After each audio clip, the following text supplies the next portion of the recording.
With Sanjeev sir YouTube channel पर आपका हार्दिक अभिनंदन है। आज हम लोग बिहार एक परिचय वस्तुनिष्ठ इम्तियाज़ अहमद रजनीश कुमार का देखेंगे। तो वीडियो में बने रहिए और वीडियो अगर अच्छा लगे तो लाइक कीजिए, सब्सक्राइब कीजिए। देखते हैं आज इस बुक को कहाँ तक ख़त्म कर सकते हैं। तो चलिए वीडियो स्टार्ट करते हैं और नेक्स्ट देखिए।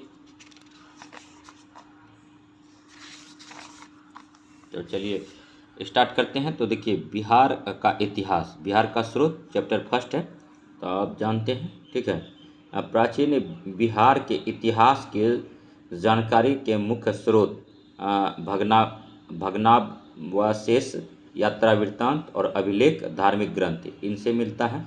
तो इसका आंसर हो गया डी, पहला का डी हो गया। और देखिए दूसरा क्वेश्चन है प्राचीन पाटलिपुत्र के संबंध में जानकारी के स्रोत हैं। तो भग्नावशेष हैं, यात्रा वृत्तांत हैं और धार्मिक ग्रंथ है। तो ये सभी हो जाएगा। और नेक्स्ट देखिए तीसरा नंबर क्वेश्चन पर आते हैं। बिहार में मौर्यकालीन अभिलेख प्राप्त हैं। तो ये जो है लोरिया नंदनगढ़ से प्राप्त हैं। उसके बाद फिर देखिए लोरिया नंदनगढ़ से प्राप्त हैं और लोरिया अरेराज से और रामपुरवा से और सहसराम यानी सासाराम से प्राप्त है। तो इसका आंसर हो गया सी। और नेक्स्ट 4 नंबर क्वेश्चन देखिए अशोक का शिलालेख प्राप्त हुआ है। तो सहसाराम से प्राप्त हुआ है। और बिहार से प्राप्त मौर्यकालीन अभिलेख की भाषा है तो प्राकृत है। अब यहाँ पर एक बात है कि जानने वाले कि बौद्ध भगवान की भाषा क्या थी, तो पाली था। और उसके बाद फिर जैन धर्म का भाषा क्या था, तो मतलब उसका प्राकृत था। और यहाँ पर बिहार से प्राप्त मौर्यकालीन अभिलेखों की भाषा क्या था, प्राकृत था। और नेक्स्ट 6 नंबर क्वेश्चन है बिहार से प्राप्त मौर्यकालीन अभिलेखों की लिपि है तो ब्राह्मी लिपि है। तो ये बिहार जो क्वेश्चन करा रहे हैं ये बीपीएससी एग्ज़ाम के लिए भी अति महत्वपूर्ण है। वीडियो में बने रहिएगा और वीडियो देखते रहिए। तो ये सभी बीपीएससी और बिहार टीचर एग्ज़ाम के लिए अति महत्वपूर्ण है। तो देखिए यहाँ पर क्वेश्चन है 7 नंबर, ठीक है, कि 7 नंबर क्वेश्चन कहता है, इसको ऐसे कर देते हैं तो थोड़ा डिटेल में आएगा और चीज़ों को आप समझ भी पाएंगे अच्छे से। तो 7 नंबर क्वेश्चन है दोस्तों, ठीक है। 7 नंबर क्वेश्चन है कि बिहार में मौर्य कालीन अभिलेख किस स्थान से प्राप्त हुए हैं, तो पाटलिपुत्र से हैं। उसके बाद देखिए मौर्य कालीन स्थापत्य कला के साक्ष्य प्राप्त हुए हैं, तो पाटलिपुत्र से हुए हैं, बराबर से हुए हैं और राजगृह से हुए हैं। तो प्रयोग तो सभी से हुए हैं। और 9 नंबर में देखिए क्या है कि बिहार पर घर वालों के अधिपत्य का प्रमाण मिलता है, तो मणिर ताम्रपत्र से मिलता है। और नेक्स्ट 10 नंबर है बिहार के किस तुर्क राजवंश के अभिलेख प्राप्त हुए हैं, तो तुगलक वंश।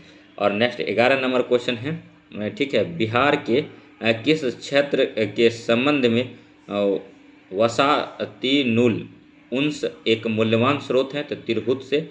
और नेक्स्ट देखिए बिहार में आने वाले महत्वपूर्ण चीनी यात्री का नाम है, तो फाहियान ईत्सिंग और युवानचांग है। और नेक्स्ट देखिए 13 नंबर क्वेश्चन है। 13 नंबर क्वेश्चन कर रहा है कि मुगल काल में बिहार आने वाला प्रथम विदेशी यात्री था, तो मुल्ला तकिया था। और 14 नंबर क्वेश्चन कर निम्नलिखित यूरोपीय यात्रियों में कौन बिहार नहीं आया था, तो ये जो है दोस्तों फ्रांसाय वर्नियर नहीं आया था। और नेक्स्ट देखिए 15 नंबर क्वेश्चन पर पहुँचिए कि बहारिस्तानो गेबी किसकी रचना है, तो मिर्जा नाथन का है। और नेक्स्ट देखिए 16 नंबर क्वेश्चन पर आ गए हैं। अगर क्वेश्चन अच्छा लग रहा हो तो लाइक कीजिए, सब्सक्राइब कीजिए। देखिए ये जो क्वेश्चन है कि मिरुतुल अहवाल किसकी रचना है, तो मुल्ला बहवानी का है, मुल्ला बहानी का है। और नेक्स्ट देखिए 17 नंबर क्वेश्चन है कि मध्यकालीन मिथिला के इतिहास के स्रोत में महत्वपूर्ण हैं, तो ये कीर्तिलता है, वर्ण रत्नाकर है और कीर्ति पताका है। तो प्रयोग से सभी आंसर हो जाएगा। और नेक्स्ट एक बात हम कहना चाहेंगे, ठीक है, ये वीडियो जो देखिए चिरांद कहाँ था, छपरा में, चेचर कहाँ था, वैशाली एवं सोनपुर में। और अरेराज लोरिया अरेराज कहाँ है, चंपारण में। रामपुरवा कहाँ है, चंपारण में है। और नेक्स्ट देखिए इस तरह से 17 नंबर क्वेश्चन पर कर लिए थे। तो 18 नंबर क्वेश्चन करते हैं। बिहार में धातु प्रस्तर युगनीय अवशेष मिले हैं, तो चिरांद छपरा से, मनेर से और चेचर वैशाली एवं सोनपुर से मिले, तो सबसे मिले हैं। और 19 नंबर क्वेश्चन को देखिए। 19 नंबर क्वेश्चन कह रहा है कि बिहार में मौर्यकालीन अभिलेख मिले हैं, तो लोरिया अरेराज चंपारण से मिले हैं, रामपुरवा चंपारण से, लोरिया नंदनगढ़ चंपारण से मिला है। उपयुक्त सभी से आंसर हो जाएगा। और 20 नंबर क्वेश्चन देखने के लिए बने रहिए GS study with Sanjeev sir YouTube channel से। तो सभी क्वेश्चन जो है अति महत्वपूर्ण है। वीडियो थोड़ा हिलेगा आज, लेकिन वीडियो अच्छा है, थोड़ा सा मतलब थोड़ा सा सहयोग कीजिएगा, ठीक है। देखिए, बिहार के गया जिले के अवसर से प्राप्त अभिलेख से किस राजवंश के बारे में जानकारी मिलती है? तो परवर्ती गुप्त वंश से मिलता है। और नेक्स्ट देखिए 21 नंबर क्वेश्चन है कि बिहार प्रांत के आरा से प्राप्त देव वर्नाक का लेख तथा शाहपुर पटना एवं मंदर बांका से प्राप्त लेखों की जानकारी मिलती है। तो परवर्ती गुप्त वंश के बारे में मिलता है। और नेक्स्ट देखिए, देव वनार्क के अभिलेख से परवर्ती गुप्त शासक देवगुप्त, विष्णुगुप्त एवं जीवित गुप्त द्वितीय का नाम मिलता है। और नेक्स्ट 22 नंबर क्वेश्चन पर है कि पाल शासकों के बारे में जानकारी मिलती है। तो देवपाल के मुंगेर अभिलेख से, नारायण पाल के लिए भागलपुर ताम्रपत्रा अभिलेख से। और नेक्स्ट महिपाल प्रथम के नालंदा एवं मुजफ्फरपुर अभिलेख से। तो सभी आंसर हो जाएगा। और 23 नंबर क्वेश्चन देखिए, ठीक है। 23 नंबर क्वेश्चन है कि बिहार के लिए सर्वाधिक प्राचीनतम साहित्यिक स्रोत क्या है? तो अथर्ववेद है दोस्तों। बिहार का क्षेत्रफल कितना है? 94,163 वर्ग किलोमीटर है। और नेक्स्ट देखिए, बिहार के उत्तर में क्या है? तो नेपाल है, इसको भी जानना पड़ेगा। तमाम क्वेश्चन लेकर के आज हम लोग आए हैं, तो क्वेश्चन में बने रहिए। देखिए, बारागांव नालंदा महाविहार पड़ता है। और नेक्स्ट देखिए, ठीक है, 24 नंबर क्वेश्चन है कि बिहार में स्थित महाजनपदों के बारे में जानकारी मिलती है। तो अंगुत्तर निकाय से मिलता है, अति महत्वपूर्ण क्वेश्चन है। 25 नंबर क्वेश्चन है, नालंदा के सराय टीला में उत्खनन से प्राप्त हुआ है। तब पाल काल का बौद्ध विहार। और देखिए, सराय टीला नालंदा में है। देखिए, मेन बीपीएससी का जो एग्जाम होता है 69 प्रीलिम्स, उसमें भी बिहार स्पेशल से 25 से 30 क्वेश्चन पूछे जाते हैं। तो अगर इस बुक को बना लेते हैं, इससे पहले स्पर्धा पब्लिकेशन ख़त्म किए हैं, तो दोनों बुक को कवर करने के बाद आपका एक भी क्वेश्चन नहीं छूटेगा। इसके अलावा जो करंट के लिए, बिहार करंट के लिए स्पीडी चला रहे हैं, तो उसको भी कवर कर लेंगे, तो आपका बीपीएससी तक का सिलेबस कवर हो जाएगा, ठीक है। तो इसका आप लोग अगर एक पार्ट नहीं देखें स्पर्धा पब्लिकेशन का 3-4 पार्ट में बना हुआ, उसको देख लीजिए। उसके बाद फिर इसको लगाइए, आपका एक भी क्वेश्चन नहीं छूटेगा। एससीईआरटी में भी यही कंटेंट मिलेगा आपको। 26 नंबर देखिए, बौद्ध साहित्य विनय पिटक एवं दीर्घ निकाय से जानकारी मिलती है। मगध राजतंत्र एवं वैशाली के गणतंत्र के बारे में, मौर्य बिहार के बारे में। तो प्रयुक्त ए और बी दोनों के बारे में सही है। और नेक्स्ट देखिए, 27 नंबर है। देखिए, एक बात और कहना चाहते हैं, बीपीएससी जो मतलब हेडमास्टर का एग्ज़ाम लिया था, तो उसमें बिहार स्पेशल भर भर के पूछा गया था। तो इसीलिए बिहार स्पेशल हम करा रहे हैं, ताकि एक भी क्वेश्चन आपका नहीं छूटे। बिहार में बड़े पैमाने पर उत्खनन कार्य करवाने वाला तथा कई प्राचीन स्थलों की खोज करने वाला पुरातत्ववेत्ता थे, तो कनिंघम थे। और नेक्स्ट 28 नंबर क्वेश्चन देखिए, नालंदा में स्थित बरागांव नालंदा महाविहार का पता किसने लगवाया? तो कनिंघम में लगाया। देखिए, नेक्स्ट इसका एक्सप्लेनेशन देखिए, वहाँ से 2 अभिलेख भी मिले हैं, जिन पर नालंदा का नाम उत्कीर्ण है। नालंदा का क्या है? नाम उत्कीर्ण है। बिहार शरीफ में कुमारगुप्त प्रथम और स्कंदगुप्त का प्रसिद्ध स्तंभ भी प्राप्त हुआ है। और कनिंघम ने बोध गया के मंदिर को भी खोजा था। और नेक्स्ट देखिए, 29 नंबर है, पुरातत्ववेत्ता कनिंघम ने बिहार में खोज की। तो केसरिया स्तूप चंपारण में, और लोरिया अरेराज का अशोक स्तंभ और बसाड़ के अवशेषों के आधार पर वैशाली के प्राचीन स्थल का प्रयोग सभी का खोजा। और नेक्स्ट देखिए 30 नंबर क्वेश्चन है कि विदेह के राजा जनक ने निष्क या सुवर्ण या शतमान उपहार दिए, यह कहाँ वर्णित है? तो बृहदारण्यक उपनिषद में है। और नेक्स्ट देखिए, अब 31 नंबर क्वेश्चन पर है। तो 31 नंबर क्वेश्चन में बने रहिएगा। और थोड़ा सा क्या है कि मोबाइल को एडजस्ट करने में थोड़ी सी परेशानी हो रहा है, तो थोड़ा सा वीडियो तो काफ़ी ज्ञानवर्धक है, लेकिन कंटेंट भी अच्छा है, लेकिन आप लोग थोड़ा सा कोऑपरेट कीजिएगा। और नेक्स्ट देखिएगा, बिहार से प्राप्त मौर्य अभिलेख की लिपि है। तो ये देखिए, बिहार से जो प्राप्त अशोक मौर्यकालीन जो लिपि प्राप्त हुआ है, तो ये क्या था? Kharosthi, Aramaic, Greek. उपयुक्त में से कोई नहीं थे। यहाँ पर बिहार से प्राप्त मौर्य अभिलेख की लिपि है, तो उपयुक्त में से कोई आंसर नहीं है इसका। देखिए, 32 नंबर है कि बिहार से प्राप्त पहला द्विभाषी अभिलेख किस मध्यकालीन शासक से संबंधित है? तो शेरशाह से हैं। और 33 नंबर क्वेश्चन है कि वह पहला मुगल शासक कौन था जिसने अभिलेख बिहार में मिले, जिसके अभिलेख या जिसके अभिलेख बिहार में मिले? तो अकबर था। और नेक्स्ट देखिए 34 नंबर क्वेश्चन पर आ गए हैं कि 34 नंबर क्वेश्चन कहता है कि बौद्ध धार्मिक साहित्य में कौन ग्रंथ प्राचीन बिहार के इतिहास के संबंध में जानकारी का या के स्रोत हैं? तो दीर्घ निकाय के हैं। और नेक्स्ट देखिए 75 नंबर क्वेश्चन पर हैं। अगर वीडियो अच्छा लग रहा है तो लाइक कीजिए, सब्सक्राइब कीजिए। और नेक्स्ट देखिए कि हम जब पढ़ाई करते हैं तो अपने पास जो है हम स्वामी विवेकानंद का मतलब फ़ोटो रखते हैं और इनको देखने से हमें ऊर्जा मिलती है, शक्ति मिलती है, तभी शक्ति अपार शक्ति मिलता है। और इन्होंने जो अपना योगदान दिया है और उनके लिए हम लोग इनके आभारी हैं। और नेक्स्ट देखिए 34 नंबर है कि बौद्ध धार्मिक साहित्य में कौन ग्रंथ प्राचीन बिहार के इतिहास के संबंध में जानकारी के स्रोत हैं? तो दीर्घ निकाय। और नेक्स्ट देखिए 35 नंबर क्वेश्चन है कि सियर उल मुताखरीन की रचना किसने की? तो गुलाम हुसैन तबतबाई ने किया था। और नेक्स्ट 36 नंबर क्वेश्चन देखिए रियाज उस सलातीन तो मिर्ज़ा गुलाम हुसैन अली का है। और तारीख शेरशाही जो है अब्बास शेरवानी का है। और नेक्स्ट बकियाते मुस्ताकी जो है रिजकुल्लाह का है। और अफसनाए शाह जो है से कबीर का है। और वसातिनुल उन्स जो है इकस्तान दिल हबी का है। और नेक्स्ट देखिए सियर उल मुख्तारीन जो है गुलाम अहमद और तबतबाई का है। ठीक है, तो याद रखिएगा। और नेक्स्ट देखिए सभी क्वेश्चन जो है अति महत्वपूर्ण हैं। वीडियो में बने रहिए। वीडियो अगर अच्छा लगे तो लाइक कीजिएगा, सब्सक्राइब कीजिएगा और शेयर कीजिएगा चैनल को। तो आते हैं आज 37 नंबर क्वेश्चन पर दोस्तों। ठीक है, मुल्ला बहबानी ईरान के थे। मुल्ला बहबानी यात्री थे तो ईरान के थे। और नेक्स्ट देखिए मुल्ला बहबानी के यात्री वृत्तांत से आधुनिक बिहार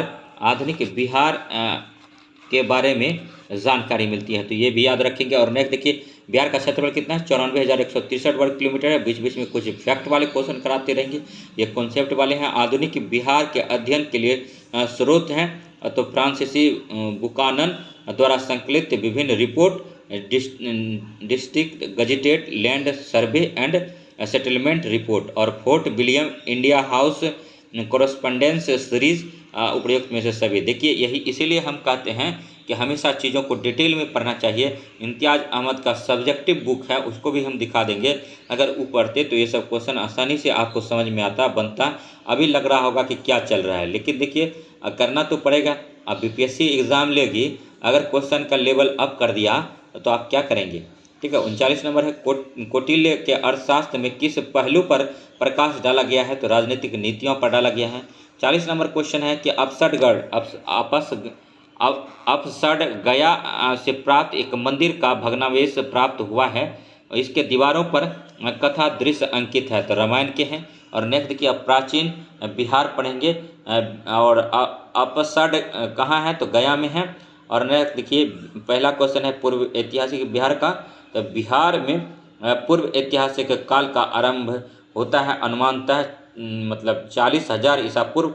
नेक्स्ट दूसरा क्वेश्चन है कि बिहार में पूर्व ऐतिहासिक काल के अवशेषों में प्राप्त हुए हैं तो कुल्हाड़ियों के फलक, मृदभांड और चाकू एवं खुरपी हुए हैं।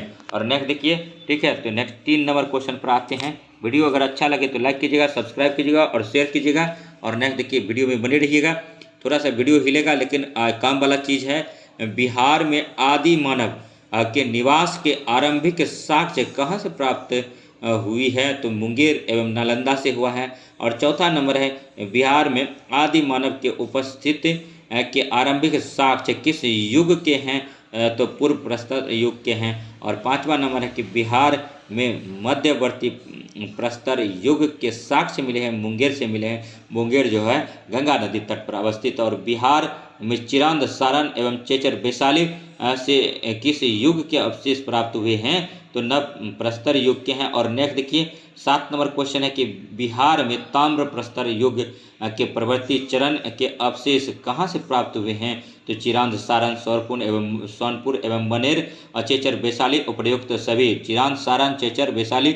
और नेक्स्ट देखिए एक बात कहना चाह रहे हैं, ये बिहार स्पेशल का क्वेश्चन है, ठीक है। आपके जो रिलेटिव मतलब बिहार दरोगा की तैयारी कर रहे होंगे और 69 प्रीलिम्स का कर रहे होंगे, चाहे 69 मेंस का कर रहे होंगे, तो सब के लिए अति महत्वपूर्ण क्वेश्चन है और उन्हें आप इनका लिंक भेज सकते हैं। ऐतिहासिक काल का आरंभ जो है बिहार सहित पूर्वी भारत में आर्यों के आगमन हुआ था, अनुमानतः उत्तर वैदिक काल में हुआ था और लगभग 800 ईसा पूर्व में हुआ था। नेक्स्ट सेकेंड नंबर क्वेश्चन पर आते हैं। बिहार सहित पूर्वी भारत में आर्यों के विस्तार में सहायक था तो लोहे का उपयोग था, जो कि 69 प्रीलिम्स का तैयारी कर रहे हैं उसके लिए 4 सब्जेक्ट अति महत्वपूर्ण हो जाता है। पहला तो हिस्ट्री अति महत्वपूर्ण हो जाता है, उसके बाद जो है दोस्तों उसके लिए साइंस अति महत्वपूर्ण हो जाता है, उसके बाद फिर बिहार स्पेशल जो अभी करा रहे हैं ये महत्वपूर्ण हो जाता है और इसके अलावा जो है करेंट अफेयर्स हो जाता है महत्वपूर्ण। अगर इन चारों सब्जेक्ट को आप कर लेते हैं तो कोई माइका लाल, कोई अतुल प्रसाद आपको रोक नहीं सकता बिहार के प्रीलिम्स बीपीएससी 69 का प्रीलिम्स होने से। लेकिन कंडीशन है कि ये सब कंटेंट जो बताया जा रहा है वो आपको याद होना चाहिए। तो ये जो है ये मतलब बीपीएससी में भी आने वाला है, तो शतपथ ब्राह्मण उसका आंसर था पिछले वाले का। नेक्स्ट देखिए 5 नंबर है, ये बीपीएससी में भी आएगा, बिहार दरोगा में भी आएगा और आपका बिहार टीचर के एग्जाम में भी आएगा। बिहार का कोई भी एग्जाम दे, बिहार स्पेशल अब पूछा जा रहा है, भर भर के पूछा जा रहा है। बीपीएससी में तो खास करके बीपीएससी जो एग्जाम कंडक्ट करता है, अभी मेरा बात आप मत मानो, आप जाओ प्रीवियस ईयर क्वेश्चन उठाओ, वहाँ पर आप खुद देख लो। और हाल फिलहाल में जो बीपीएससी टीचर का एग्जाम लिया है उसमें देखो क्वेश्चन बिहार का आता है। तो बिहार का जो बेसिक क्वेश्चन था डेटा वाला वो हम करा चुके हैं, ये कॉन्सेप्ट आधारित क्वेश्चन है। आज हिस्ट्री लेकर आए हैं, आज चाहेंगे कि एंशिएंट, मिडिवल और मॉडर्न हिस्ट्री खत्म करें। नेक्स्ट देखिए बिहार का कौन ऐसा प्राचीन राज्य आरंभ में बहुत दिनों तक आर्यवत के बाहर था तथा अनार्य जाति के लोगों का आवास स्थल था? तो मगध था। मगध के क्षेत्र में कौन कौन आता था? तो मगध में आता था पटना और गया का क्षेत्र को मगध बोलते थे। मगध की राजधानी, प्रारंभिक राजधानी पूछ देता है तो राजगृह ऑब्लिक ब्रजगृह याद रखिएगा। और नेक्स्ट देखिए 6 नंबर क्वेश्चन है कि बिहार में उपनिषद काल में ब्राह्मण धर्म तथा ज्ञान का महान केंद्र था? तो विदेह था और विदेह के राजा जनक प्रसिद्ध दार्शनिक थे। यह राजा व्याकरण साहित्य तथा दर्शन शास्त्र का महत्वपूर्ण केंद्र था। ठीक है, विदेह के राजा जनक प्रसिद्ध दार्शनिक था और यह राज्य व्याकरण और साहित्य मतलब विदेह जो था व्याकरण और साहित्य तथा दर्शन शास्त्र का महत्वपूर्ण केंद्र था, याद रखेंगे। और थोड़ा आज हवा तेज है तो इसीलिए जो है पेज जो है थोड़ा उड़ने लगता है दोस्तों, थोड़ा सा कॉपरेट कीजिए, थोड़ी सी परेशानी आ रहा है। अथर्ववेद में वाक्य शब्द का प्रयोग किस राज्य के लोगों के लिए किया गया है? तो मगध का किया गया है। अथर्ववेद के एक सूक्त में पहली बार मगध का वर्णन मिलता है। और नेक्स्ट देखिए, ठीक है, 8 नंबर क्वेश्चन है, बिहार का कौन सा राज्य उत्तर वैदिक काल का एक महत्वपूर्ण केंद्र राज्य था? विदेह था। और नेक्स्ट देखिए, एक ही वीडियो में चाहेंगे समेटने के लिए बीच में किसी टेक्निकल फॉल्ट की वजह से कट हो जाता है तो वीडियो को 2-3 पार्ट में बनाना पड़ता है। हम तो सोचेंगे कंटिन्यू ये मैराथन हो जाए और आज मतलब बिहार स्पेशल का चैप्टर ही क्लोज हो जाए। देखिए कहाँ तक कर पाते हैं। ठीक, 18 मिनट हो गया है। बिहार के भौगोलिक क्षेत्र की चर्चा सर्वप्रथम किस साहित्यिक रचना में मिलती है? तो शतपथ ब्राह्मण में मिलता होगा। आप अक्सर क्रिकेट देखते हैं तो उसमें देखते हैं कि बल्लेबाज को पिच पर बने रहने के लिए थोड़ा सा वक्त लगता है, तो हमको भी थोड़ा सा वक्त लगा, धीरे धीरे एडजस्ट कर पाएंगे। और इस बुक को मैं कई बार अध्ययन किया हूँ, फिर भी थोड़ा सा कॉन्सेप्ट आधारित क्वेश्चन है, लेंदी है, थोड़ा सा इसको झेल लीजिए, 2-3 बार करेंगे तो समझ में आ जाएगा। 1 नंबर क्वेश्चन है, 6ठी शताब्दी में 16 महाजन था, हम पहले बता दिए हैं। उसमें 3 महाजनपद जो था बिहार में ही था। 6ठी शताब्दी ईसा पूर्व में भारत में 16 महाजनपद का उदय हुआ और इसमें कितने महाजनपद वर्तमान बिहार के क्षेत्रों में स्थित थी? तो 3 था। और 16 महाजनपद के बारे में जानकारी बौद्ध ग्रंथ के अंगुत्तर निकाय से मिलता है दोस्तों, अंगुत्तर निकाय से मिलता है, इसको याद रखिएगा। और नेक्स्ट देखिए क्वेश्चन है 2 नंबर क्वेश्चन है कि निम्न में से कौन सा जनपद वर्तमान बिहार के क्षेत्र में स्थित नहीं है, तो मत्स्य नहीं है, और जबकि अंग, बज्जी और मगध जो है बिहार में यही तीनों है, और इस तीनों को याद रखिए। अगर कोई पूछ दे कि बिहार में 6ठी शताब्दी में 3 महाजनपद कौन कौन थे, तो आपका फटाक से जवाब दीजिए, तपाक से, अंग था, बज्जी था और मगध था। और नेक्स्ट देखिए तीसरे नंबर क्वेश्चन पर आते हैं, बिहार के किन क्षेत्रों में अंग महाजनपद स्थित था, तो भागलपुर और मुंगेर का क्षेत्र जो था अंग प्रदेश कहलाता था। अभी वर्तमान में भागलपुर जो है, ठीक है, गंगा नदी तट पर अवस्थित है। चंपा अंग प्रदेश की राजधानी कहाँ थी, चंपा राजधानी थी, याद रखिएगा। और नेक्स्ट देखिए, ठीक है, सभी क्वेश्चन जो है ठीक है अति महत्वपूर्ण लिया गया है, वीडियो में बनी रहिए, ठीक है। उसके बाद फिर देखिए जो क्वेश्चन है, क्वेश्चन अब 4 नंबर पर आते हैं। देखिए अंग महाजनपद की राजधानी थी तो चंपा थी, और बुद्ध के समय तक चंपा की गणना भारत के 6 महानगरियों में की जाती थी, याद रखिएगा ये भी पॉइंट। और नेक्स्ट 5 नंबर है, ये बिहार के पटना तथा गया का जिला किस महाजनपद में सम्मिलित था, तो मगध में था। मगध में हम पहले बता चुके हैं, पटना और गया का क्षेत्र आता था। और नेक्स्ट देखिए 6 नंबर क्वेश्चन है कि मगध महाजनपद की राजधानी थी गिरिवर्ज और राजगीर था। और नेक्स्ट 7 नंबर है कि मगध तथा अंग महाजनपद को कौन सी नदी पृथक करती थी, तो चंपा नदी करती थी, चंपा नदी करती थी। और नेक्स्ट देखिए 8 नंबर क्वेश्चन है, बिहार में स्थित कौन सा महाजनपद 8 राज्यों का एक संघ था, तो बज्जी था। और 9 नंबर है क्वेश्चन कि बज्जी संघ में कौन से राज्य सम्मिलित नहीं थी, तो चेदी नहीं था। और बज्जी संघ की राजधानी थी तो वैशाली था, और लिच्छवी की राजधानी वैशाली थी। और 11 नंबर क्वेश्चन पर आते हैं, बिहार के भागों में स्थित कौन सा महाजनपद के गणतंत्र था, कौन सा महाजनपद गणतंत्र था, तो बज्जी था।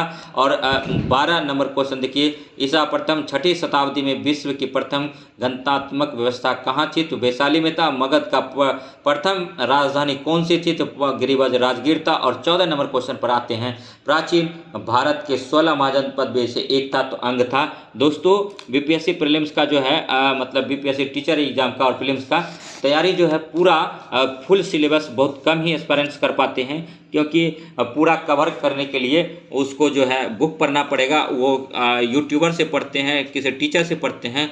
कोई यूट्यूबर जो पैसा लेता है वो आपको फुल सिलेबस कवर नहीं कराता है।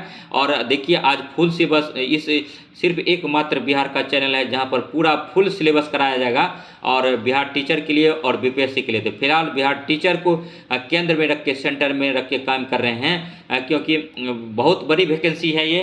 और यहाँ से और थोड़ा सा मेरा जो खुद देखिए कोई भी 100% नहीं दे सकता है, और थोड़ा सा मेरा जो है नेगेटिव पॉइंट है कि मेरा वीडियो हिलता है, बाकी आपसे हमको कोई मतलब उपाधि लेने की ज़रूरत नहीं है, और आपसे हमको ये कहलवाना नहीं है कि हाँ कंटेंट बहुत अच्छा है। वाकई में कंटेंट बहुत अच्छा है, बहुत ही नहीं अच्छा है, यहीं से क्वेश्चन बनता भी है। सिलेबस यही है, होल सिलेबस हम कवर कर रहे हैं, तो क्वेश्चन बनेगा कहाँ ससुरा, ठीक है। तो 15 नंबर क्वेश्चन है, महाजनपद युग में पावापुरी किसकी राजधानी थी, तो मल्ल गणराज्य की थी। और 1 नंबर है, जैन धर्म पर आ गए हैं दोस्तों, तो बने रहिए वीडियो में। देखिए जैन धर्म पर आ गए, जैन धर्म के वास्तविक संस्थापक 24वें एवं अंतिम तीर्थंकर महावीर का जन्म कहाँ हुआ था, तो कुंडग्राम वैशाली में हुआ था। दोस्तों महावीर का बचपन का नाम क्या था, वर्धमान था। और महावीर के जन्म स्थान कुंडग्राम बिहार के किस जिले में था, तो वैशाली में था। और महावीर स्वामी का जन्म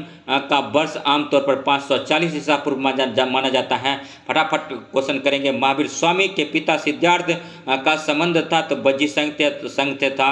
और सिद्धार्थ बज्जी संघ के एक गणराज्य कुंडग्राम के ज्ञात्रिक क्षत्रिय, याद रखिएगा, ज्ञात्रिक क्षत्रिय के प्रमुख थे, याद रखिएगा। और नेक्स्ट देखिए 4 नंबर क्वेश्चन पर कि महावीर स्वामी की माता त्रिशला थी। महावीर स्वामी की माता कौन थी, त्रिशला था। महावीर स्वामी की माता त्रिशला, जिसको कि विदेह दत्ता के भी नाम से जानते हैं, विदेह दत्ता त्रिशला विदेह दत्ता राजकुमारी थी। क्या थी, तो राजकुमारी थी, याद रखिएगा। इसका महावीर की माता का नाम 2 नाम था, एक त्रिशला और दूसरा विदेह दत्ता, याद रखिएगा। और ये लेक्स जो है कहाँ की राजकुमारी थी? तो लिच्छवी की राजकुमारी थी। त्रिशला लिच्छवी प्रमुख चेतक की बहन थी, चेतक की बहन थी, चेतक की बहन थी। महावीर स्वामी ने अपना अंतिम उपदेश दिया था पावापुरी में। अति महत्वपूर्ण क्वेश्चन है, अगर आप नोट डाउन करते हैं, शॉर्ट नोट्स बना रहे हैं तो इसको नोट कर लीजिए। पावापुरी बिहार के नालंदा जिला में स्थित है। पावापुरी बिहार के नालंदा जिला में स्थित है और महावीर की मृत्यु निर्माण हुई थी तो पावापुरी में हुआ था। प्रथम जैन संगीत का आयोजन हुआ था तो पाटलिपुत्र में हुआ था। और 8 नंबर क्वेश्चन पर आते हैं, प्रथम जैन संगीत का आयोजन किसके शासनकाल में हुआ था? तो चंद्रगुप्त मौर्य के काल में हुआ था। और नेक्स्ट देखिए 9 नंबर क्वेश्चन, प्रथम जैन संगीत की अध्यक्षता किसने की थी? तो स्थूल भद्र ने किया था। दोस्तों एक बात कहना चाहेंगे, कल जो है बीपीएससी असिस्टेंट का एग्ज़ाम आया है, जो बीपीएससी असिस्टेंट दिए होंगे कटअप काफ़ी हाई गया है, 126 नंबर 27 नंबर जनरल का गया है और उसी से 1 या 2 नंबर ओबीसी का गया है, ईडब्ल्यूएस का कम गया है, उसके बाद एससी एसटी का भी मतलब ईडब्ल्यूएस के बराबर गया है। लेकिन सबसे ज़्यादा कटअप जो है जनरल का गया है, यानी जो अदर स्टेट से लड़के आते हैं उनका गया है, उसके जस्ट बाद जो है बीसी का कटअप गया है। तो आप समझ सकते हैं बीसी कैटेगरी को कितना मेहनत करने की ज़रूरत है। और एक बात हम कहना चाहेंगे, क्या पता देखिए यही क्वेश्चन रहेगा, क्वेश्चन सभी स्टूडेंट का लगभग तैयारी हो गया है, क्या पता जो बीपीएससी देते हैं उन्होंने भी, जो यूपीपीसीएस देते हैं, जो यूपीएससी देते हैं उन्होंने भी कहीं सीटेट कर लिया हो, कहीं बीएड कर लिया हो, तो इसमें एस्पायरेंट्स बन गए होंगे। कहा कि 6.5 लाख से गुप्त सूत्रों से पता चला है फॉर्म गिर गया है। तो अब मान के चलिए कितना इतना फॉर्म गिरेगा और आज भी कुछ गिरेगा।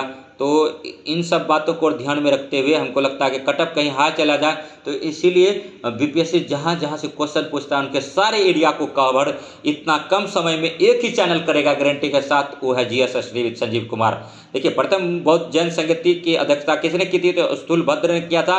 और नेक्स्ट देखिए, हम पिछले 6 महीना से वीडियो बना रहे हैं, मेरा सारा वीडियो हम बार बार चिल्ला के कह रहे हैं, बाद में मेरा दोष मत दीजिएगा, बार बार चिल्ला के कह रहे हैं, सारा वीडियो पढ़ जाइए, ठीक है, कई बार पढ़िए, एक बार पढ़ने से कुछ नहीं होता। एक बार जब तवा रोटी सेकने के लिए भी चूल्हा पर आप चढ़ाते हैं तो गर्म नहीं हो जाता है, पहला रोटी खराब हो जाता है। इसीलिए कह रहे हैं कि पहला रोटी को आप लोग सेकने का काम कीजिए, बात को समझिए और सारे एरिया को पढ़ जाइए। पावापुरी नालंदा जिला में है और प्रथम जैन संगीत का आयोजन पाटलिपुत्र में हुआ था, जिसमें कार्य हुए थे जैन धर्म ग्रंथों के अंतिम रूप में संकलित कर लिपिबद्ध किया गया था। और जैन धर्म के महत्वपूर्ण 12 अंगों का प्रणयन किया गया तथा जैन धर्म के 2 भागों में मतलब श्वेतांबर एवं दिगंबर में विभाजित हुआ और दोनों में था। और नेक्स्ट देखिए 11 नंबर क्वेश्चन है, जैन धर्म के 12 तीर्थंकर वसुपुंज का जन्म स्थली है चंपा है।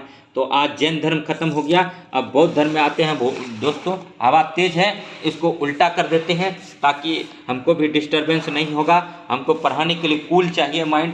अगर आज हमारे पास डिजिटल बोर्ड रहता तो मैं पूरे बिहार के पेरेंट्स को बताता कि मैं कितना अच्छा मटेरियल आपको प्रोवाइड करवा पाता था। लेकिन कुछ स्थिति होता है, कुछ समस्याएं होती है, लेकिन उस समस्याएं को पार करना होता है। तो वही समस्याओं को फिलहाल हम पार कर रहे हैं और इसमें आप लोगों का सहयोग चाहिए। बौद्ध धर्म के संस्थापक गौतम बुद्ध ने गृह त्याग के उपरांत सर्वप्रथम गए थे तो वैशाली के समीप अलार कलाम। देखिए अब अलार कलाम का आश्रम। अब बौद्ध धर्म से समझिए, भगवान बुद्ध का जन्म कहाँ हुआ था? नेपाल लुम्बिनी गांव में हुआ था, नेपाल की तराई में जो था। और भगवान बुद्ध का जन्म कब हुआ था? 563 ईसा पूर्व हुआ था। भगवान बुद्ध की पत्नी का नाम क्या था? यशोदा था। और भगवान बुद्ध की माता का नाम क्या था? प्रजापति गौतमी जो था विमाता थी। और भगवान बुद्ध की माता का नाम महामाया थी। और भगवान बुद्ध के पिता जो थे ज्ञात्रिक कुल के थे और वो कपिल वस्तु के राजा थे।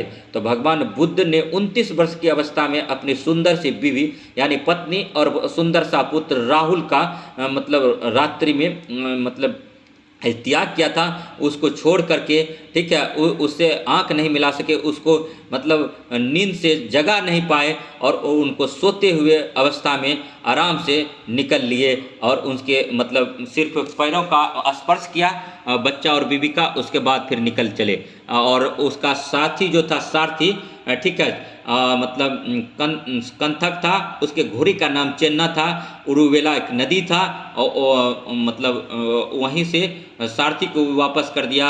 और रात्रि में जो वहाँ से निकला भगवान बुद्ध, तो वो पहले आता है, कहाँ आता है, तो अलारा कलम के पास आता है, सांख्य दर्शन के जो गुरु हैं।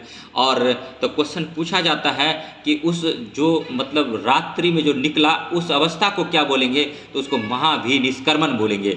याद रखिएगा, सारे चीज़ को हम जोड़ के पढ़ाते हुए। देखिए अभी ये मेरा शुरुआती है, हम पहले कह देते हैं। इस तरह पढ़ाने का एक कारण और है कि हमको नॉलेज है, हम बहुत अध्ययन किए हैं, चिंतन मनन किए हैं, लेकिन अभी थोड़ा फ्लुएंटली के लिए थोड़ा सा वक्त लगेगा। लेकिन पहला स्टार्टिंग हम कर दिए, पहला आगाज कर दिए हैं। बस आप सबका सपोर्ट की ज़रूरत है। उसके बाद फिर हम भी आएंगे और बताएंगे कि जीएस को कैसे फोड़ते हैं। गौतम बुद्ध को कहाँ कौंडियन और 5 ब्राह्मण मिले थे, तो उरुवेला में मिला था, बोध गया में। इसका कहानी है, शुरू में जब गौतम बुद्ध ठीक है निकले थे सत्य की खोज के लिए, तो उन्हें 5 साधु के रूप में 5 दोस्त मिले थे।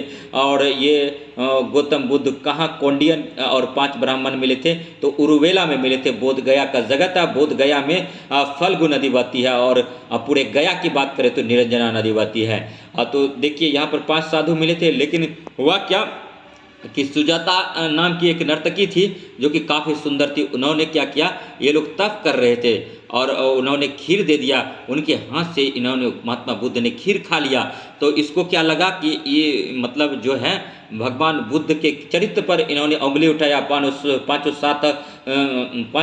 साधु जो इनका दोस्त थे, उन्होंने इसका साथ छोड़कर चला गया। और वही 5 साधु बाद में जब इन्हें ज्ञान की प्राप्ति हो गई, मतलब फल्गु नदी तट पीपल वृक्ष के नीचे, तो वही 5 साधु बोले कि महाराज हमसे बड़ी भूल हो गई।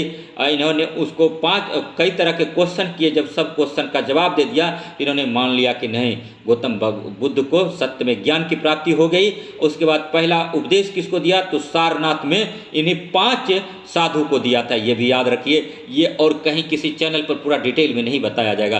3 नंबर क्वेश्चन है कि गौतम बुद्ध को ज्ञान प्राप्त हुआ था, तो बोध गया में हुआ था। और 4 नंबर क्वेश्चन है कि गौतम बुद्ध को किस नदी के किनारे ज्ञान प्राप्ति हुआ था, तो निरंजना फल्गु नदी। अब यहाँ पर समझने वाली बात है, देखिए फल्गु नदी तट पर पूरा बुक लिखता है कि भगवान बुद्ध को फल्गु नदी तट पर ज्ञान की प्राप्ति हुई थी। लेकिन आप बात समझिए, पूरे गया में निरंजना नदी बहती है। निरंजना नदी की तेज रफ्तार, जब उसमें करंट ज़्यादा हो जाता है, वाटर का फ्लो ज़्यादा हो जाता है, इसको वाटर का फ्लो को किस में मापेंगे, आप साइंस का क्वेश्चन इसमें ठेल दीजिए, तो क्यूसेक से नापते हैं दोस्तों, क्यूसेक से मापते हैं। तो जब निरंजना नदी की धारा तेज हो जाती है, तो इन्हीं तेज धारा को फल्गु नदी बोलते हैं। और पीपल वृक्ष के नीचे इसको ज्ञान की प्राप्ति हुई थी। और पीपल वृक्ष का एक खासियत है कि 24 आवर कोई ऑक्सीजन अगर रिलीज करता है, तो वह एकमात्र और भी पेड़ होंगे, लेकिन पीपल का पेड़ ही है। और नेक्स्ट देखिए, ठीक है, तो नेक्स्ट करा कि उन्हें ज्ञान की प्राप्ति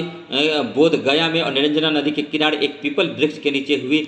और नेक्स्ट देखिए 5 नंबर क्वेश्चन है, राजगृह में आयोजित प्रथम बौद्ध संगति में कौन से कार्य हुए, तो बुद्ध की शिक्षाओं का संकलन सूत्र एवं विनय पिटक में हुआ था। और नेक्स्ट देखिए, ठीक है, 6 नंबर क्वेश्चन है, ठीक है, मतलब थोड़ा सा 5 नंबर का बी ऑप्शन देख लेते हैं। प्रथम बौद्ध संगति का आयोजन लगभग 483 ईसा पूर्व में हुआ था। एक चीज़ और समझिए यहाँ, नहीं तो कन्फ्यूजन हो जाएगा। बौद्ध भगवान की 4 संगति हुआ, पहला कहाँ हुआ, तो राजगीर में ज्ञान प्राप्त हुआ, तो राजगीर में ना होगा। और दूसरा क्या हुआ, बीच में गंगा नदी है, गंगा नदी पार करके ऊपर चल गया, तो कहाँ गया, तो गया वैशाली गया, जिसको हाजीपुर बोलते हैं। दूसरा संगति वैशाली में हुआ। तीसरा कहाँ हो जाएगा, फिर क्या हुआ कि पटना से, हाजीपुर से जब पटना जाइएगा ना, पुलवा है, उस पुलवा को पार करके पाटलिपुत्र आ गया। तीसरा अशोक राजा था पाटलिपुत्र के रीजन में। और चौथा फिर क्या हुआ, उसको मन किया कि नहीं, अब तो बहुत धर्म कर्म का काम किए, अब चलते हैं सरहद पे। तो कहाँ चल गया, जम्मू कश्मीर, कुंडलवन कश्मीर चला आया। तो इस टाइम राजा कौन था, तो कनिष्क था कुषाण वंश का। देखिए कितना सिंपल में चारों याद करवा दिए। ठीक है, अब अगर यहाँ याद नहीं होगा ना, तो धरती पर कोई याद नहीं करवा पाएगा। ठीक है, अब नेक्स्ट देखिए 5 नंबर क्वेश्चन देखिए, द्वितीय बौद्ध संगति का आयोजन वैशाली में हुआ। इनमें से किए गए कार्य क्या थे, तो बौद्ध धर्म 2 भागों में विभक्त हो गया, एक हो गया स्थावीर और दूसरा हो गया महासंघिक। नेक्स्ट देखिए क्वेश्चन अब करते हैं। सभी क्वेश्चन जो है अति महत्वपूर्ण है, पावापुरी का है, तो नालंदा जिला में है, इसको भी याद रखिएगा। पावापुरी कहाँ है? तो नालंदा जिला में है। और नेक्स्ट देखिए 7 नंबर क्वेश्चन पर आगे हैं, ठीक है। तृतीय बौद्ध संगति का आयोजन पाटलिपुत्र में हुआ और इसमें किए गए कार्य क्या थे? तो इसमें था कि कुछ कठोर नियम बनाए गए तथा अभिधम्य पिटक का संकलन हुआ। और 8 नंबर क्वेश्चन देखिए, निम्नलिखित में से किस नगर से महात्मा बुद्ध का घनिष्ठ संबंध रहा है? तो बोध गया, राजगीर, वैशाली और उपयुक्त सभी से। 9 नंबर क्वेश्चन देखिए कि महात्मा बुद्ध ने पाटलिपुत्र के विनाश के कारणों की भविष्यवाणी की थी। उनमें सम्मिलित है बाढ़ है, अग्नि है, आंतरिक कला है और उपयुक्त सभी है। 10 नंबर क्वेश्चन पर देखते हैं। 10 नंबर क्वेश्चन है कि बौद्ध गया में महाबोधि मंदिर बनवाया गया था, गौतम बुद्ध को ज्ञान प्राप्त हुआ था। और 11 नंबर है, ठीक है, प्रसिद्ध बौद्ध सारिपुत्र का जन्म हुआ था, नालंदा में हुआ था। और नेक्स्ट देखिए मगध का उत्थान अब पढ़ेंगे। मगध का उत्थान पर आगे हैं, एंशियंट का टॉपिक चल रहा है, वीडियो में बने रहिए। और नेक्स्ट देखिए मगध साम्राज्य का उत्थान। प्राचीन भारत में साम्राज्यवाद की शुरुआत और विकास का श्रेय दिया जाता है मगध को। और नेक्स्ट देखिए मगध की आरंभिक राजधानी कई बार एग्जाम में पूछा गया है, गिरिवर्त, राजगीर, जिसको कि राजगृह भी बोलते हैं। और नेक्स्ट देखिए राजगीर पहाड़ियों से घिरी हुई थी, तो कुल 5 पहाड़ियों से घिरी हुई थी, इसको भी आप लोग जानिए। और भागलपुर से ठीक है राजगीर की पहाड़ियों तक का क्षेत्र को क्या बोलते हैं? राजमहल की पहाड़ियों तक के क्षेत्र को क्या बोलते हैं? तो दामन एक कोह का क्षेत्र बोलते हैं। इसको इसी में ऐड कर लीजिए, ठीक है। देखिए तीसरा क्वेश्चन है कि महाभारत तथा पुराणों के अनुसार मगध का सर्वप्रथम राजवंश था तो बृहदत्त वंश था। बृहदत्त राजवंश जरासंध के पिता बृहदत्त से आरंभ होता है। और मगध जनपद का संस्थापक था तो बृहदत्त तथा जरासंध था। और मगध साम्राज्य का वास्तविक संस्थापक था तो बिंबिसार था। बिंबिसार का शासनकाल 544 ईसा पूर्व से 493 ईसा पूर्व तक रहा। और अजातशत्रु हर्यक वंश से था। पूछा जाता है शत्रु विनाशक किसको बोलते हैं? तो अजातशत्रु को बोलते हैं। अजातशत्रु का पुत्र का क्या नाम है? तो उदयन है। और अजातशत्रु के पिता का नाम क्या था? तो बिंबिसार था।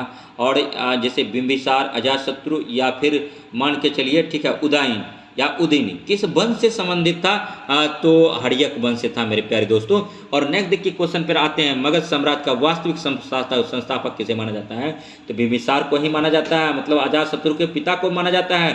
बिंबिसार का शासनकाल देखिए 544 ईसा पूर्व से 493 ईसा पूर्व तक रहा था। और बिंबिसार एवं अजातशत्रु किस वंश के थे? तो हर्यक वंश के थे। बिंबिसार को श्रेणिक अथवा अजातशत्रु को कुनिक भी कहा जाता है। तो अब यहाँ पर रुक कर थोड़ा सा याद करने वाला कॉन्सेप्ट है, याद नहीं करेंगे तो मिस कर जाएंगे। बिंबिसार को क्या बोला जाता है? श्रेणिक। बिंबिसार को क्या बोला जाता है? श्रेणिक। बिंबिसार किस वंश से था? तो हर्यक वंश से। बिंबिसार को क्या बोला जाता है? श्रेणिक। अजातशत्रु को क्या बोला जाता है? कुनुक।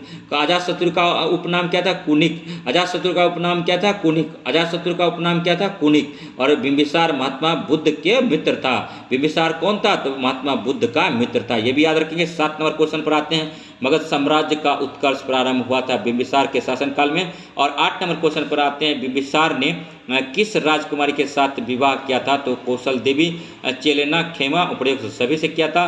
बिंबिसार ने वैवाहिक संबंध द्वारा अपनी स्थिति सुदृढ़ की और कौशल देवी कौशल की, खेमा पंजाब की और चेलना वज्जी संघ की राजकुमारी से शादी किया था और अपना क्षेत्र विस्तार किया था और क्षेत्र को मजबूती प्रदान किया था। जब एक राजा दूसरे राजा के कारणवश मिलते हैं तो दोनों राजा संयुक्त रूप से जब उसकी शक्ति एकत्रित होती है तो राजा और स्ट्रांग होता है। तो यही वैवाहिक संबंध का सहारा लिया था किसने? तो बिंबिसार ने लिया था। बिंबिसार ने ब्रह्मदत्त को पराजित कर कौन सा राज्य जीता था? तो अंग प्रदेश जीता था। हर्यक वंश का दूसरा शासक था तो अजातशत्रु था। और अजातशत्रु 493 से 461 ईसा पूर्व ने अपने पिता बिंबिसार की हत्या कर सत्ता प्राप्त की थी। अजातशत्रु कुल 37 वर्ष तक राज किया था। और नेक्स्ट देखिए ठीक है, राजगीर के दुर्ग तथा स्तूप की स्थापना मगध के किस शासक ने किया था? तो अजातशत्रु ने किया था। तमाम क्वेश्चन जो है अति महत्वपूर्ण है, वीडियो में बने रहिए और वीडियो को वॉच करते रहिए। एक बार पढ़ने से कुछ नहीं होता मेरे प्यारे दोस्तों, ठीक है। पाटलिपुत्रा वज्जी संघ के लिच्छवियों को पराजित करने वाला मगध का शासक था, अजातशत्रु था। और नेक्स्ट देखिए, अजातशत्रु के साथ प्रेम संबंध के लिए चर्चित नर्तकी आम्रपाली कहाँ की थी? तो वैशाली का था। और 14 नंबर क्वेश्चन है कि अजातशत्रु ने किस राज्य के साथ युद्ध में प्रथम बार रथ, मुसल और महाशिलाकंटक महाशिलाकंटक नामक हथियार का प्रयोग किया था लिच्छवी। रथ मुसल, देखिए महाशिलाकंटक जो है बड़े बड़े पत्थर को तोप में डाला जाता था, उसको उड़ा दिया जाता था, इसी को महाशिलाकंटक बोलते हैं। और जो लिच्छवी के विरोध मतलब ये देखिए फिर से पढ़िए, समझ में आ जाएगा क्वेश्चन।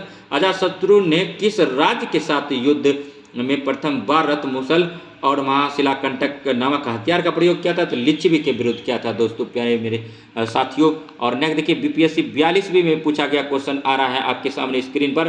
देखिए प्रथम मगध साम्राज्य का उत्कर्ष किस शताब्दी में हुआ था? तो ईसा पूर्व 6ठी शताब्दी में हुआ था। 6ठी शताब्दी में टोटल 16 महाजनपद था, जिसमें 3 महाजनपद बिहार में था। तीनों का नाम भी आपको बता दिए थे।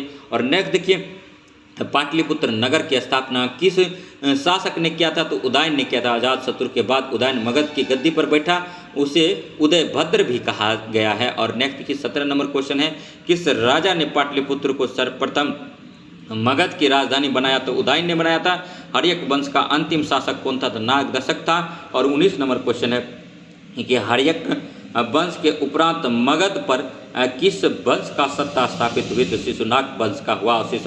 शिशुनाग वंश का संस्थापक शिशुनाग था। और 22 नंबर क्वेश्चन है, सर्वप्रथम मगध के किस शासक ने गिरिवर्ज राजगीर के अतिरिक्त वैशाली को भी अपनी राजधानी बनाया था? तो शिशुनाग ने बनाया था। और 21 नंबर क्वेश्चन है कि किस शासक ने पाटलिपुत्र को पुनः राजधानी बनाया? तब से मगध साम्राज्य की राजधानी पाटलिपुत्र ही रही। तो कालाशोक को कोकवर्ण भी कहा जाता है। और नेक्स्ट देखिए 22 नंबर क्वेश्चन है। सभी क्वेश्चन जो है अति महत्वपूर्ण है, वीडियो में बने रहिए। देखिए द्वितीय बौद्ध संगति का आयोजन किसके शासनकाल में हुआ था? तो कालाशोक में हुआ था। द्वितीय बौद्ध संगति का आयोजन कहाँ हुआ था? तो वैशाली में हुआ था। द्वितीय बौद्ध संगति की अध्यक्षता किसने की थी? तो सवा कमीर ने किया था, साव कमीर। और नंद वंश का संस्थापक था तो महापद्म नंद था। और झा एवं श्रीमाली की पुस्तक प्राचीन भारत में नंद वंश का संस्थापक महानंदिन को बताया गया है। और नंद वंश का संस्थापक कौन था? तो महापद्म नंद था पाटलिपुत्र में। और नेक्स्ट देखिए क्वेश्चन को समझते रहिए। मगध के किस शासक को कलि का अंश परशुराम अवतार क्षत्रियों का नाशक सर्व छत्रांक एक छत्र और एकाराट कहा गया है? तो महापद्म नंद को कहा गया। नंद वंश का अंतिम शासक कौन था? धनानंद था। और प्रथम बौद्ध संगति का आयोजन किसके शासनकाल में हुआ था? तो अजातशत्रु के काल में हुआ था। और इसका आयोजन लगभग 483 ईसा पूर्व में हुआ था। प्रथम बौद्ध संगति का आयोजन कहाँ हुआ था? राजगीर गिरिवज्र में हुआ था। और प्रथम बौद्ध संगति की अध्यक्षता किसने किया था? महाकश्यप ने किया था। महाकश्यप ने किया था, याद रखिएगा, महाकश्यप ने किया था। और मगध साम्राज्य में कलिंग का विलय सर्वप्रथम किया था तो महापद्म नंद ने किया था। और 32 नंबर क्वेश्चन पर आते हैं, ठीक है, कि निम्नलिखित में से मगध का कौन सा राजा सिकंदर महान के समकालिक था? तो धनानंद था। और सिकंदर के आक्रमण के समय मगध का शासक धनानंद था। याद रखिए, अति महत्वपूर्ण क्वेश्चन है, बीपीएससी प्रीलिम्स और दरोगा में पीटी में पूछा जाता है। और सभी का तोड़ एक ही जगह आपको मिलेगा। हमारे GS study with Sanjeev sir YouTube channel से बने रहिए। निम्नलिखित में से किस राज्य ने पाटलिपुत्र को बसाया था? उदयन। और नेक्स्ट 34 नंबर है कि मगध के शासक अजातशत्रु ने किसके आक्रमणों के प्रतिरोध में गंगा सोन के संगम पर अवस्थित पाटलिपुत्र को सुरक्षित तथा किला को सुसज्जित किया और आगे चलकर पाटलिपुत्र नगर बना? तो वैशाली के वज्जियों को।